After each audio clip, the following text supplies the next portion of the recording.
Bonjour,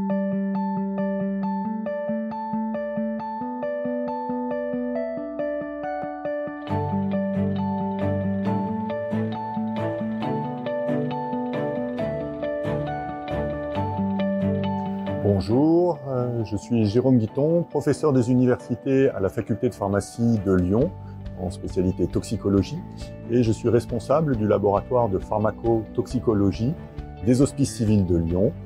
L'activité du laboratoire de pharmacotoxicologie de Lyon a pour vocation, d'une part, la recherche en urgence de différents toxiques ou stupéfiants dans les flux biologiques, mais également une activité de routine sur le dosage des médicaments pour le suivi thérapeutique.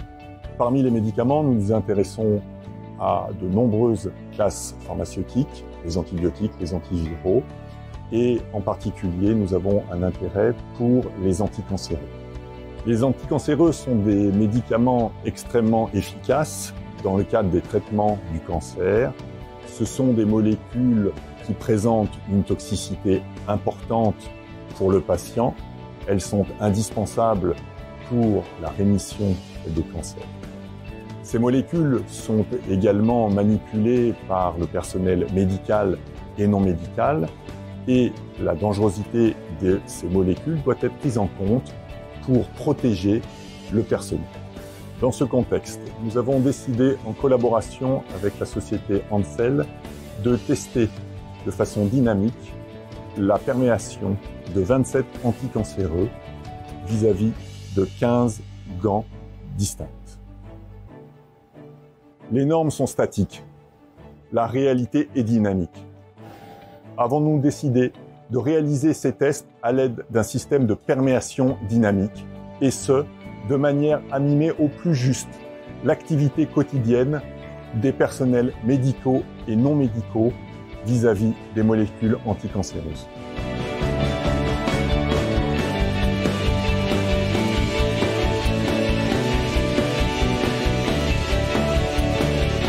Les conditions expérimentales à l'aide du système de perméation dynamique ont été les suivantes. Nous avons travaillé d'une part à deux températures.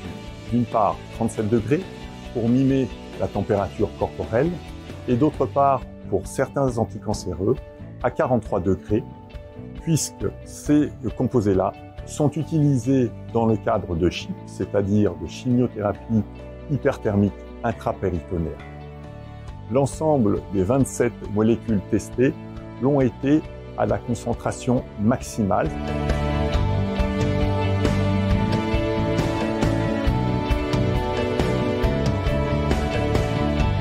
Les résultats ont été les suivants.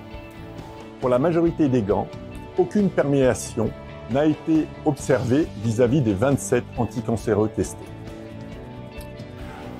Pour 3 composés, la carmustine, le thiotépa et le busulfan, certains gants ont montré une perméation. Enfin, pour 2 composés, le docétaxel et l'étoposide, certains gants se sont rompus. Grâce au système de perméation dynamique ACPP et aux conditions expérimentales que nous avons utilisées, à savoir une température de 37 degrés ou de 43 degrés, des concentrations maximales d'anticancéreux et le système dynamique de test, nous allons largement au-delà des normes en vigueur.